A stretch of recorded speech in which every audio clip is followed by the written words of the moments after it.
Welcome to Last Call with Jamion Christian. My guest today, Lucas Feller, a great friend of mine from my days when I worked as an assistant coach at William & Mary.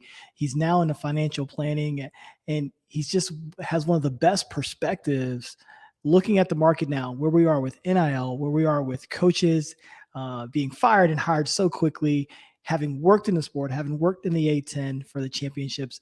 He's just got a great experience level. I thought it'd be a great guest for us to bring into our family here at Last Call. Our guest today, Lucas Feller. Lucas, how are you? I'm well. Thanks for having me. Man, it's juice. I thought this was a great idea.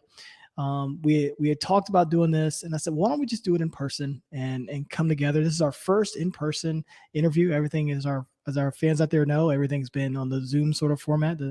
And so this is a great time to get together, get in front of a good friend and talk some chop a little bit. Yeah, I love it. And we've kept in touch over the years. So we first met back in about 2007, 2008. Yeah, it was.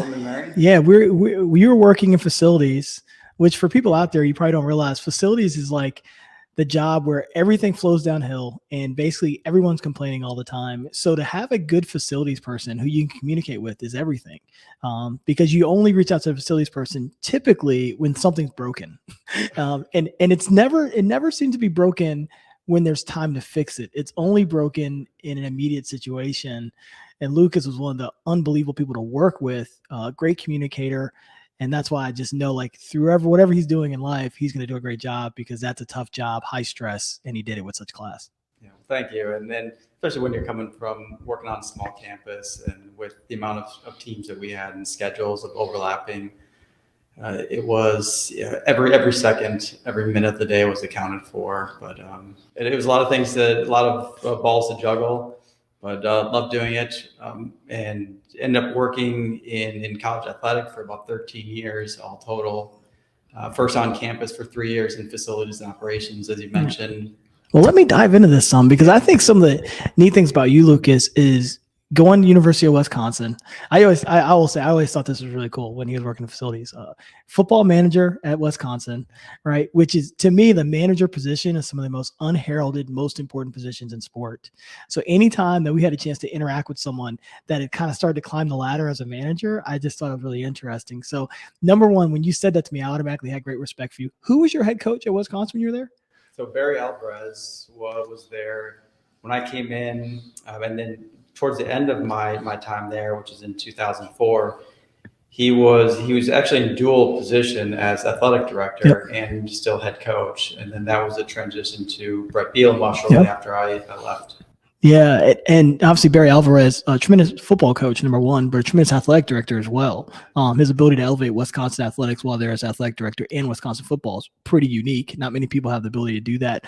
What are some things, when you're the manager position, so everything's kind of flowing downhill. What are some things that you learned while being a manager working for a guy like Barry Alvarez? Really, that was my first experience on the inside of athletics. Right, everything up until that point was, hey, you watch the games, you see everything on TV, everything goes off seamlessly, right? You don't really know the ins and outs of it. But just to see at a high Division I level, whether it's football, whether it's basketball, of just really what goes into running a successful program, from everything from the coaching standpoint down to the equipment room, the sports medicine, everything in between, of setting up for practice, coordinating pre-game days, traveling, getting to the destination on road trips, setting up the hotel, getting the locker rooms ready, post-game, everything included. There's just so much that goes into it.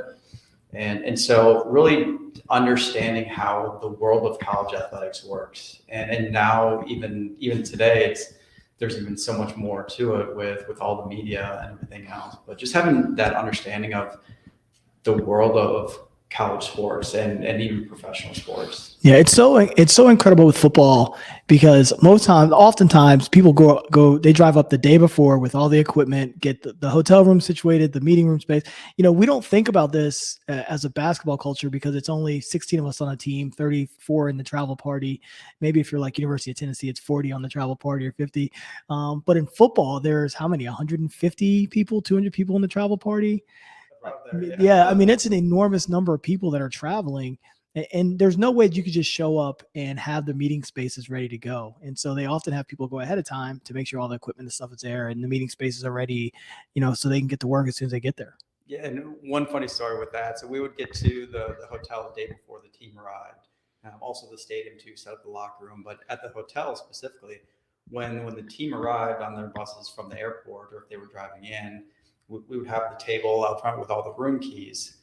And so they would all be labeled. Everyone would have their key. But what we had to do on the pre-trip before the team got there is literally go in every room, make sure the keys worked, check every single clock in the room, make sure all the times were synced. There was no alarm set that it would go off at 3 a.m. and wake the guys up. So we spent probably about 3 hours the day before syncing every clock in every hotel room. Wow. Now, and who, obviously you're stepping into this, who kind of directed you to do this? Was there like a manager set up where like, this is the head manager all the way down? Was there like a football operations person? Like, how did you kind of learn to do some of these ins and outs? Yeah, so we had a director of football operations who they were both on the team side and then also on the administrative side. We also worked under the equipment staff as well. So that there was a dual coordination there. Now, typically the equipment staff and I was considered an on-field manager at that time. So we had our equipment managers who dealt a little bit more with the actual equipment, the laundry, the helmets, all that. And then we were on-field managers. So my job was, we were all assigned to a position coach, and I was with the running backs. So when we broke off, Wisconsin's got a great history of running backs. So who were the running backs you were in the room with? So Anthony Davis, Matt Bernstein, guys. I was actually on Matt Bernstein's podcast a few months ago with that. But yeah, the history of Wisconsin running backs is, I don't think there's a better school out there. Yeah. And I may be biased, but when you look at the history of running backs in college athletics, I mean, Wisconsin is up there as absolutely. Yeah. So we were assigned to a position coach. So as we broke out into the individual positions during practice, we would work specifically with the running backs or the quarterbacks or the tight ends or whatever that position was. But during practice, then we would spot the ball. We would script the plays as well. So as we broke off into more of the scrimmage, as the coaches, the coordinators were calling in plays, we would script down the plays so that they knew what play was being run. So when they went back in the film, they could determine that. We also did that on game days as well, which was really interesting. So I was fortunate to be down on the sidelines during the games and wearing a headset. So we would hear the call, the play called in from the coordinator from up in the booth as it was happening. And we would write down the play. We would script the play so that when they went back for film review, they knew, and this was the play with the video. So we knew before anybody else did what the play was. Yeah. Did they always get along on the headset? I always wonder this when I watch these guys talking on the headset. It's interesting. There were definitely some disagreements at times where typically the head coach, Coach Alvarez, would allow the offensive coordinator to make the calls. But there were times when he would say, hey, we need a run player. We need to give it to this person on this play. But for the most part, it was they had good faith in their coordinators. That's good. It's good to see good synergy. I watched so much Notre Dame tape last year where they did not seem to have great synergy. They were kind of getting over it. So I always wonder, because those moments are heated. You're on a play clock. You've got to be able to get these things in really quickly. And so just like how that balances out is always sort of interesting. So you go on, you go from Wisconsin as a manager there, and then you go on to University of Akron. That's correct. Yeah. As a GA. Correct. Right.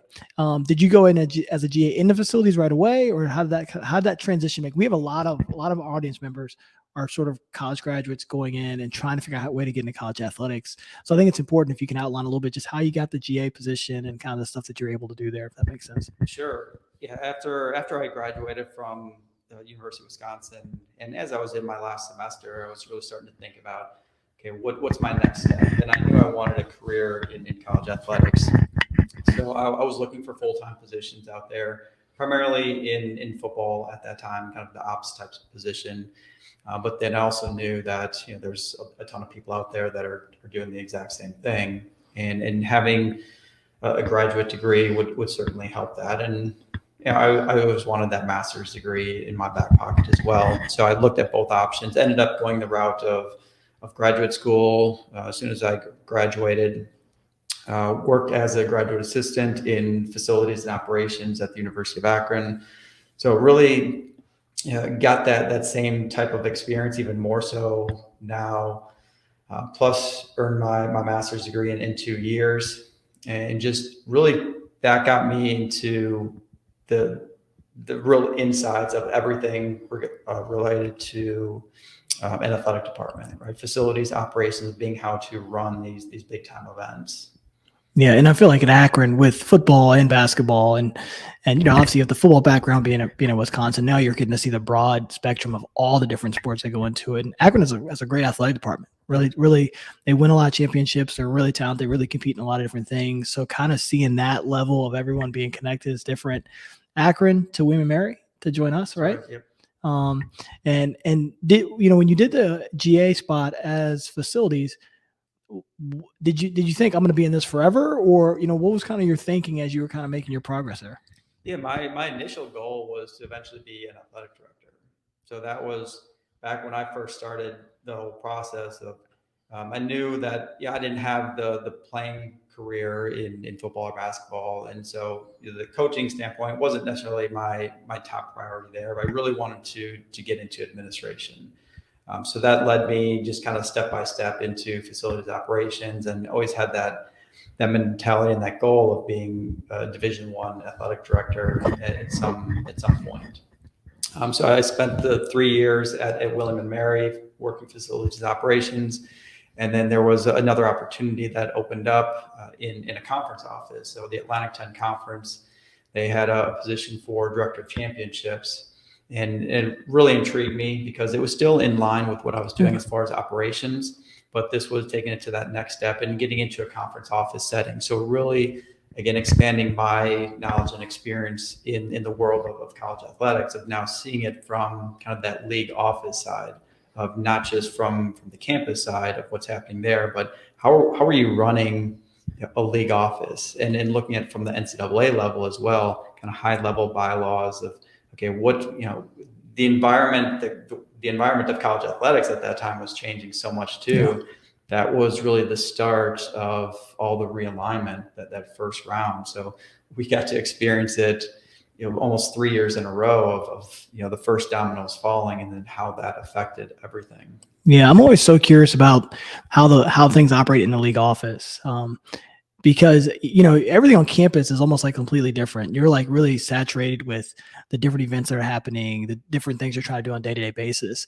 But the conference office has an opportunity to look at it from a 30,000-foot view, but also they have a better knowledge, I would think, of what's going on in these other conferences. And with how much we've had a realignment, how much we've had new legislation come in, what kind of experiences do you look back on as super valuable now that maybe you didn't realize then when you were in the conference office? Yeah, I think just getting that experience of seeing everything that happened from the top down, from the NCAA, and being even involved with different committees at times, and being part of the actual NCAA championships, which I was fortunate to be a part of in different ways. But just to see how everything trickles down, as you mentioned, from the top down, of working with the athletic directors, the presidents on campus within your conference, and then they individually now working on campus. So to be able to set the direction for conferences of, hey, we're at a crossroads right now. We had several of our schools depart for different conferences, which we had really no knowledge was going to happen a year ago. And you say, okay, are we going to, it's kind of the fight or flight. Yeah. Right? Are we going to bring in some high level schools, right? Or are we going to step back and let our top schools go? And, fortunately we were able to gain a couple schools, BC being one of them, where You ended up going right after William and Mary, Yep. so we got kind of reconnected there as well. But that was one thing that, just from how running NCAA to the league office back down to the schools was just invaluable information. Yeah, it's such a massive operation that I think as a fan or as a player or coach, you don't recognize everything that goes into it. And it's all. And what I've learned is the higher you go, there are no clear decisions. Every decision you're going to make is going to have some major negatives and some major positives. So it's not like you're going to make one decision and everyone's going to stand up and applaud for you, right? And I feel like in the NCAA and the conference tournament stuff right now, the conference alignment stuff, that's just where we are. There are no great answers. There's just like tough decisions that you have to make, and that's what's made college athletics so tough. In the immediate, it'll settle down for a while, but the immediate, it's a pretty tough market. Yeah, and you really have to have that leadership at the top of either your school on campus or the league office, of knowing where are we going to position ourselves. And because you have to do what's best in the league office for the league, for the masses. Like, we had 14 schools in the A10 when I was there. It's up to 15 now. How do you make all 15 schools happy? Right. You can't do that. But you have to set the direction and know that, hey, this is the best direction for us as far as things like league scheduling, TV and media deals of, hey, how can we position ourselves to be at the top of the national audience, financially, from a media standpoint. Yeah, and the TV rights are such a big part of it. The TV rights are such a big part of how money's made. So moving on, I mean, so you go from there, director of champions at the A10, and then you slide over and you make a complete life change. You slide over to Northwestern Mutual. What made you make the change? And obviously you're having a ton of success doing this, and then we'll get into how we're gonna use it. But what made you make that kind of change to come over here and try something a little bit different? Well, going back probably about 5 years before I made that change, I sat down, had a conversation with my financial advisor at the time, and I really just did my own personal financial planning. Right? At that point, I was in my upper 20s, around age 30. And, for me personally, financial planning was always something that I had done even when I was younger. And I was always a saver. I never went out and spent a lot of money. So it would save my allowance. So I was always good with money. And somewhere in the back of my mind, I always had that thought of, hey, I love working with finances, and this could be something I do eventually. But I also had the passion for college athletics and athletics in general. So I went that route initially. And then just getting to know and work with coaches, administrators at all the different stops that I had, and just seeing the world of college athletics and how it was changing, and having friends that were working, guys like yourself that were young coaches, young administrators, and even those that were older, of making good money, but really not having a direction of where to go with it necessarily. And so I knew there was a great opportunity for us to help those people of sitting down with them, creating a financial plan. And with so many uncertainties out there, especially in the world of athletics and in coaching specifically, that we can really do good for people out there. Because I knew how much doing something like that for myself had benefited me, and the outlook that I had just personally, with my finances. Because the biggest two stresses for most people in life are finances and relationships. Right? And I can't help you with the relationships. They have therapists for that. But from a financial planning standpoint, right, so much of your world, your life, personally, professionally, at home, somehow is tied into your finances, right? And if you don't have a healthy financial picture, right, that could really derail a lot of other areas of your life. And even from your job, if you're stressed out about your finances, right, how well are you going to be able to focus on your job? Right? How healthy is your family life going to be if finances are a struggle? Right? So, we want to bring that financial peace of mind to everybody, to know that, hey, no matter what happens, we're going to be financially secure. So that starts early in that process. It's never too late to start that process. So, whether you're 50, 60 years old, having that conversation at some point is better than not having it at all. Yeah, I love that. One of the things that we would often do when I was a head coach at various places, we'd bring in financial planners. You've seen an influx of ideas to the NCAA right now, and an influx of ideas to college campuses, but it's also been an influx of money. And I always feel like it was our responsibility to bring people in to help our players, help our coaching staff understand the importance of how to invest your money. And even if you're putting a little bit away all time and time again, just what that does for you over a period of time. Now with the changes of the NCAA, with the NIL and athletes being able to make money, how important do you think it is that they have someone that can help them with their finances, just to recognize where they are with it? That's been such a huge change here over the last few years. And when you think about an 18-year-old, a 19-year-old, 20-year-old, if they're suddenly falling into a windfall of, in some cases, 7 figures, right, at the high level, right, or 6 figures of, what is an 18-year-old going to do with $1 million if they have an endorsement deal suddenly? Right. So having someone that they can turn to and trust, just like they do for you as their coach, right? Of putting people in their corner that are advocates for them, that are going to educate them, that are going to be there for them, and good people around them. And that's what we want to do is surround not only our student athletes with those people for educational support, for financial support, for personal support, for mental health support. But we want to make sure that they're managing those finances in the right way, and even things like taxes. If somebody's getting a windfall of money, this isn't tax-free money. That they're getting. So being able to educate them and put people in a position to help them.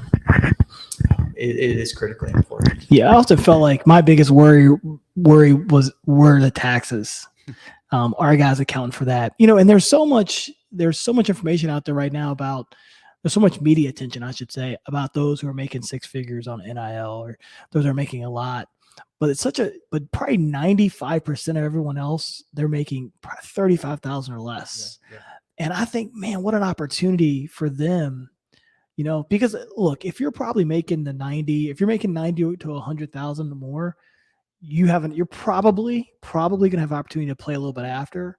And if you're making far less than that, you probably won't, right? I mean, the market is sort of telling you where you are early. So what an advantage it is if you're 18, 19, 20, 21 years old and you're bringing in 20,000 for NIL, you're bringing in 15,000 to get ahead of this and start saving and start thinking this way. Because if you start saving early, you're going to have a lot more later. You're going to understand a little bit better. I think it could be a huge benefit for those who aren't making the 6 or 7 figures. Yeah, and timing is your best friend when it comes to especially finances and things like investing and saving, right? So the more time you have for that money to help you grow, the better you're going to be. Right? And for me, education is the most important part of what I do, of working. It doesn't matter if it's somebody that's in their 20s or somebody that's in their 60s, right, or in retirement. It's understanding why you're doing the things that you're doing with your finances specifically, because knowledge is power. Yeah. Right? And if like, I could tell somebody they do this and that, right, and if they listen to me, they might be good. But if somebody asks them, well, why are you doing this? Right? Or if somebody comes to them asking for advice, they say, somebody just told me to do it. I don't know why I'm doing it. Yeah. But the more you know about anything, right? Teaching them the game of basketball, whatever it is now they can walk away knowing it and helping other people, right? Teaching other people. And you talk about things like generational wealth of now being able to pass that information, that knowledge down to their family and to their children. So it's just, there's so much information out there right now in the world of social media, especially and the internet, that you could drive yourself crazy. Just you're reading 20 different articles about the same thing, and it is telling you to do something different and all that. TikTok, I laugh every time I get a phone call from somebody that, they send me a message and say, hey, I heard about this on TikTok. Right? What should I do? So first of all, don't take advice from TikTok, especially financial advice. But again, then I said, well, let's sit down. Let's have a conversation on what you heard, what you saw, and let's talk through it. Right. So again, education is the biggest part there. I think it's interesting. I think you would call that education, but I'd call it knowledge. There's a difference between education and knowledge, right? Like for a long time, we've believed that education was going to empower us, but what really empowers you is knowledge. Knowledge is taking that education, going a step further and learning the why, learning the roots behind it, why it works this way, why these systems operate the same way they do. So you're providing knowledge. They're bringing you education, and you're taking another step and giving them knowledge. And I think that's really important, especially when we talk about generational wealth. We've said, oh man, go to college.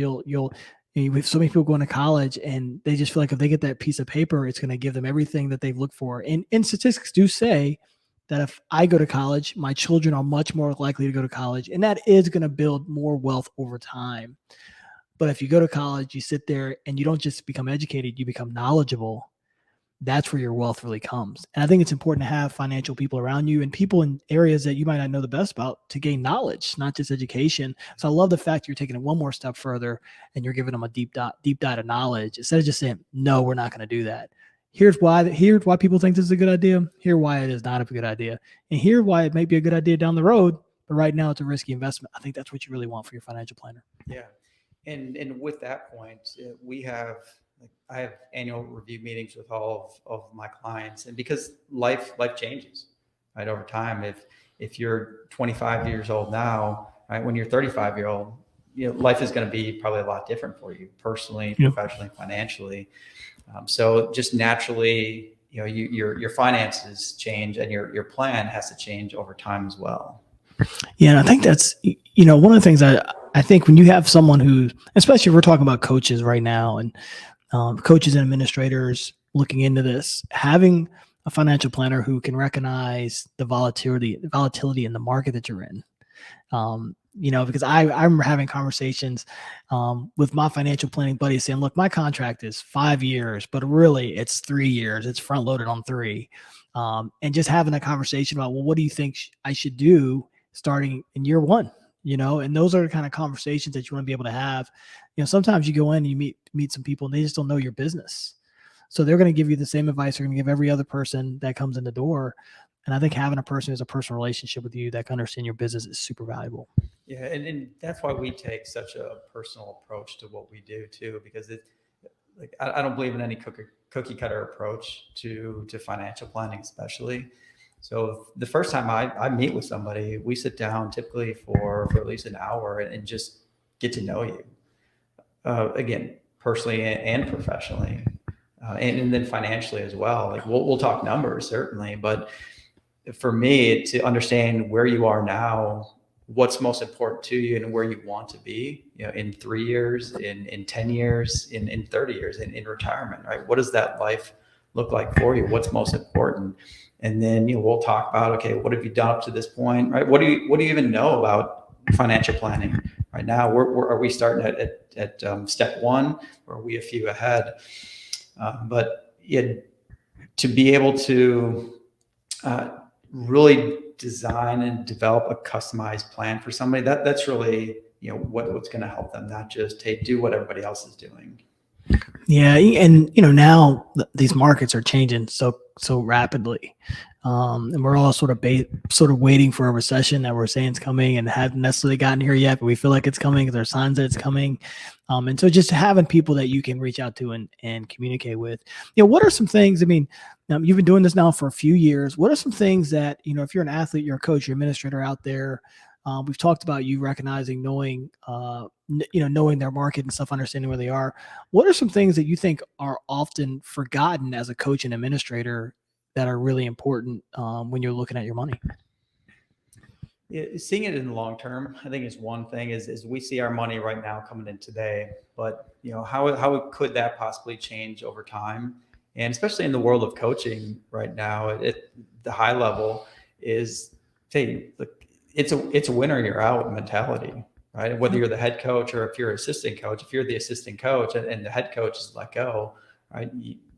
probably a good chance that you're not going to be there as well. And now suddenly you're out that money that you're banking on for you and your family. So being able to properly plan for that ahead of time, which is a big part of what we do, and then being able to save, but then also just things like staying healthy, right? Especially young coaches, of going to the doctor, right? Making sure you're staying healthy because you're working, you're working long hours, lots of stress in your life as well. But making sure that if something unexpected did happen to you, that there's a plan in place still to replace your income or take care of you and your family financially.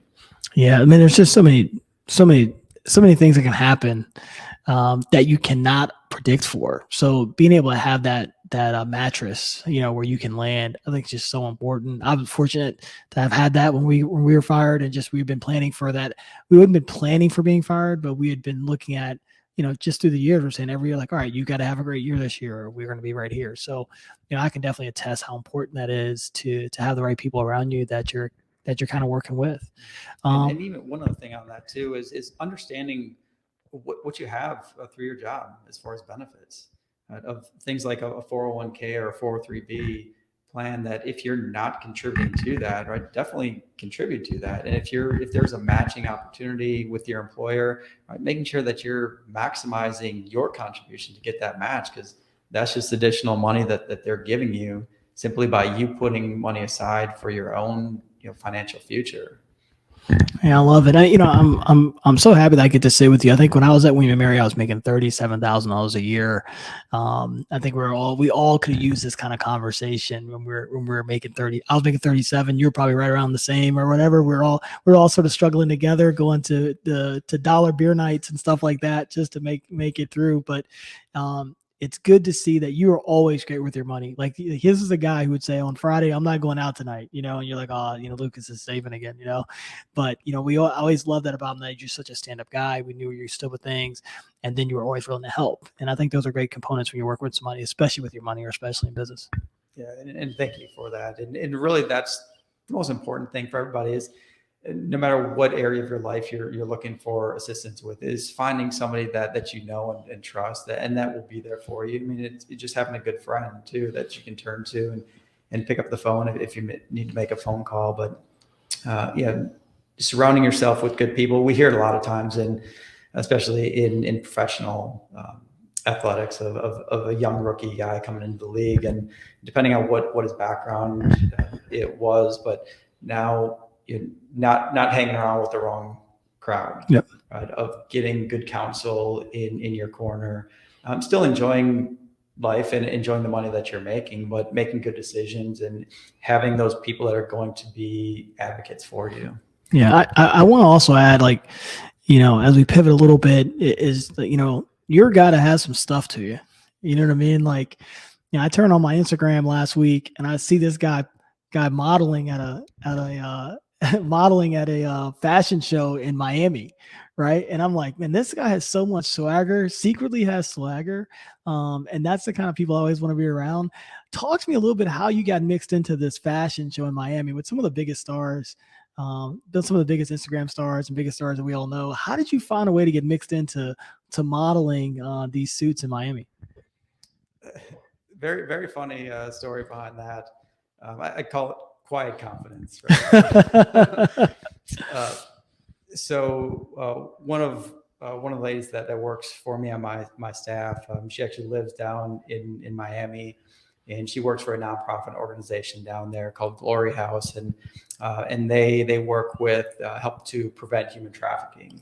So they put on an event every year, this fashion show, to help. It's their biggest fundraiser of the year for their organization. So we were just talking in one of our normal weekly and daily conversations, and she had mentioned that they were looking to bring in male models for the first time in the show. And I happened to know somebody else right here in town where we live that does custom suits. So who does the custom suits? You got to put it all out there. Andre Julius Custom Suits. Check him out. It does some tremendous work. And so he and I have been friends. We've worked together, and I called him up and said, hey, there's an opportunity out down here in Miami. Would you be interested in this? and he jumped on it. We got everybody connected, and long story short, he said, "Hey, I'd love to have you as part of the show as well in one of my suits." So I had to represent. I love it. It looked like a tremendous event. I think having some things in your life you get a chance to do that are kind of off books, it seems like super fun. Andre Julius, I think Ryan Clark's a band ambassador for him, and he's based out of here, right here in Williamsburg. Unbelievable suits. Check out the website. Just amazing stuff. And so it's pretty cool. You got a chance to interact in that kind of community.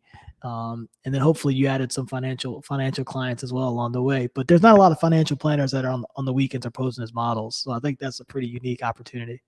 And then fitness is my other passion as well. So fitness, finances, and fashion. Maybe I need to. We need to brand you. I like it. The 3 F's or whatever, we'll figure it out. But, well, Lucas, man, this has been great. I just appreciate you always taking the time, being such a great guy. I always want to support you and support my friends. Before I let you go, I've got 2 things. Number 1, we do this thing on last call. It's the end of the night, and I know I've been here with you before, so we've walked out of the bar last before, but so it cannot be me. It's the end of the night. The bartender has rung the bell. It's the last call. On your left side of you have someone who's retired. On the right side of you have someone who is still actively working, but no family. What 2 people do you want with you at the end of the night? Still working. I'm going to go Pastor Stephen Furtick. Okay, why Stephen? Elevation Church, Charlotte. Yeah, I started following Elevation Church about 3-4 years ago. This was kind of pandemic time, right before pandemic, and it's just something about him. He's a younger preacher. He's our age, but it just really connected with me. So I love following him. Love Elevation Worship. So yeah, just love to sit down with him and just talk shop. He's a big fitness guy as well. Love it. And who is retired? I'm gonna go out of left field here. How about the immortal Hulk Hogan? I was hoping you go with a wrestling person. Lucas is a huge wrestling fan. Him and our friend Brian Rainey, they would be talking wrestling, going to wrestling events, and they loved it. So I ate my Flintstone vitamins. I said my prayers, but my pythons never grew to 24 inches. It's amazing how that doesn't happen if you don't do other things if you don't pump other things to your body. Why Hulk Hogan? My childhood idol. Yeah. My first dream job was to be a professional wrestler. I watched him from when I was 4 or 5 years old all the way up until about 3 years ago when he finally retired at 85 years old.